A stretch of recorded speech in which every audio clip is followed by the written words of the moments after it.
Friend, आपका all in one research centre में स्वागत है। आइए आज हम देखते हैं 2 जून का करंट अफेयर्स। 10 क्वेश्चन है और इसमें आपको प्रत्येक क्वेश्चन के लिए 3 सेकंड का समय मिलेगा। चलिए आइए स्टार्ट करते हैं। पहला क्वेश्चन, हाल ही में एशिया मुक्केबाजी चैंपियनशिप में मैरी कॉम ने कौन सा पदक जीता है? Time start, time up. इसका आंसर हो जाएगा option A, silver medal. Mary Kom ने जो एशिया मुक्केबाजी चैंपियनशिप अभी हाल ही में हुआ था उसमें सिल्वर मेडल जीती है। नेक्स्ट क्वेश्चन, यूएई सरकार ने किस बॉलीवुड अभिनेता को गोल्डन वीजा पुरस्कार से सम्मानित किया है? गोल्डन वीजा सम्मान से किया है, तो वो कौन है? तो इसका आंसर हो जाए आपका, टाइम स्टार्ट, टाइम आउट। इसका आंसर हो जाएगा ऑप्शन डी, संजय दत्त को जो आपको यूएई सरकार है वो गोल्डन वीजा सम्मान से सम्मानित किया है। नेक्स्ट क्वेश्चन, अब आते हैं यूएई का बात हुआ है तो यूएई के बारे में हम थोड़ा देख लेते हैं। यूएई का जो राजधानी है वो अबू धाबी में है। और अगर इसका हम बात करते हैं कि इनके प्रधानमंत्री ये हैं, ये चेहरा आप थोड़ा ध्यान रखिएगा। और बात करते हैं, और इनका प्रधानमंत्री का नाम है मोहम्मद बिन रशीद अल मखदूम। और बात करते हैं राष्ट्रपति, तो राष्ट्रपति हैं खलीफा बिन जायद अल नहयान। ये है, ये चेहरा भी थोड़ा आप ध्यान रखिएगा। और आइए अब नेक्स्ट क्वेश्चन पे चलते हैं। किस राज्य सरकार ने मुख्यमंत्री शिशु सेवा योजना शुरू किया है? आपका टाइम स्टार्ट होता है अब, टाइम आउट। इसका आंसर हो जाएगा ऑप्शन सी। ध्यान रहे, यहाँ पर बोल रहा है शिशु सेवा, एक मिनट, यहाँ पे बोल रहा है शिशु सेवा योजना। इसको ध्यान रखिए, क्योंकि जैसे ही यहाँ पे शिशु बात हो रहा है तब तो यहाँ पे असम है, लेकिन जैसे ही यहाँ पे एक और आपको मैं दिखाता हूँ इसके बारे में। जैसे ही अगर यहाँ पे आपको बात कर देगा कि शिशु बाल सेवा योजना, तो बाल का जहां भी नाम ले लेगा तो उत्तर प्रदेश हो जाएगा। अगर वहीं शिशु सेवा का बात करता है तो ये आपको असम है, तो इसको ध्यान रखिएगा। अब असम से बात आया है तो आइए हम असम के बारे में कुछ देख लेते हैं। असम का जो मुख्यमंत्री है वो आपको हिमांता बिस्वा शर्मा है और गवर्नर जो है जानकी वल्लभ पटनायक है। और अगर असम का राजधानी का बात करें तो असम का राजधानी जो है वो आपको दिसपुर में है। आइए अब हम नेक्स्ट क्वेश्चन पे चलते हैं। हाल ही में माउंट एवरेस्ट पर चढ़ने वाले पहले नेत्रहीन एशियाई व्यक्ति कौन बने हैं? आपका टाइम स्टार्ट होता है अब, टाइम आउट। और इसका आंसर हो जाएगा, इसका आंसर होगा ऑप्शन बी, जो कि झांग होंग जो है पहले एशियाई व्यक्ति बने हैं जो कि नेत्रहीन होने के बावजूद भी माउंट एवरेस्ट पर चढ़े हैं। और आइए अब थोड़ा एक और बात बताता हूं आपको। ये जो है, आपको जो ये ध्यान में आ रहा है त्सांग इन हंग, जो कि मैं कल बताया था, ये जो है ये जो महिला है, जो कि पहली महिला है जो कि सबसे फास्ट माउंट एवरेस्ट को फतेह की है, वो भी केवल और केवल 26 घंटे में। मैं इसके बारे में कल बताया था। और ये जो है हांगकांग के नाम से भी क्लियर हो रहा है, त्सांग इन हंग, तो हंग के नाम में लगा हुआ है इसलिए ये हांगकांग की है। आइए अब इसके नेक्स्ट क्वेश्चन पे हम चलते हैं। हाल ही में चीन ने 2 चाइल्ड पॉलिसी को बदलकर 3 चाइल्ड पॉलिसी कर दिया। तो 2 चाइल्ड पॉलिसी जो था कब लागू हुआ था? अभी हाल ही में चाइना जो है 2 चाइल्ड पॉलिसी, यानी 2 बच्चे आप पैदा कर सकते हैं, को बदलकर 3 बच्चे पैदा कर सकते हैं में कर दिया। तो ये कब लागू हुआ था? जो 2 बच्चा पॉलिसी वाला जो था कि 2 बच्चे आप कर सकते हैं, वो कब लागू हुआ था? Time out. इसका आंसर हो जाएगा ऑप्शन डी, 2016 में चाइना ने नियम बनाया था कि आप पहले एक था, उसके बाद किया था कि अब आप 2 बच्चे पैदा कर सकते, जबकि अभी हाल ही में इन्होंने 3 चाइल्ड पॉलिसी को भी लागू कर दिया कि अब 3 बच्चे भी आप पैदा कर सकते हैं।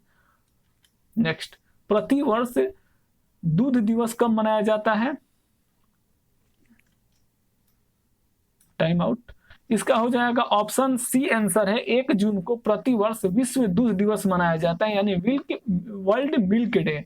अगर यहीं पे अगर हम बात करते हैं, अगर ये बोलते कि भारत में, इसके लिए याद रखिएगा, दूध के लिए श्वेत क्रांति चलाया गया था, ठीक है, यानी व्हाइट रेवोल्यूशन चलाया गया था। और इसका बात करते हैं कि इनके जनक, भारत में अगर व्हाइट जो श्वेत क्रांति है उसके जनक किसको जाना जाता है? तो वर्गीस कुरियर को जाना जाता है, एग्जाम में पूछता है। और इन्हीं के जन्मदिन पे 26 नवंबर इनका जन्मदिन था, उसी के उपलक्ष्य में राष्ट्रीय दूध दिवस 26 नवंबर को मनाया जाता है। और ध्यान रहे, और एक और क्वेश्चन पूछता है कि भारतीय संविधान दिवस कब मनाया जाता है, तो ये भी 26 नवंबर को ही मनाया जाता है, क्योंकि 26 नवंबर 1949 को संविधान का कुछ पार्ट लागू हो गया था, बाकी जो बचा था 26 जनवरी 1950 को लागू हुआ था। इसीलिए संविधान दिवस 26 जनवरी को ना मनाकर हम लोग 26 नवंबर को मनाते हैं। Next question, PM care fund का स्थापना कब किया गया था? Time out. PM care fund का जो स्थापना था मार्च 2020 में किया गया था, और इसका चर्चा अभी फिलहाल में अभी कहां से आ गया, फिलहाल में इसके बारे में बातचीत तो इसमें इसलिए आया है क्योंकि प्रधानमंत्री मोदी ने ये अनाउंसमेंट किया है कि जितने जो भी अनाथ बच्चे कोरोना महामारी के चलते अनाथ हुए हैं उनको आर्थिक मदद देने के लिए पीएम केयर फंड का इस्तेमाल करके उनको आर्थिक मदद दी जाएगी। इसीलिए याद रखिएगा कि जो पीएम केयर फंड था मार्च 2020 में स्टार्ट हुआ था। नेक्स्ट क्वेश्चन, हाल ही में भारतीय तटरक्षक अपतटीय गश्ती पोत सजग को कमीशन किया गया है, इसका निर्माण किसके द्वारा किया गया है?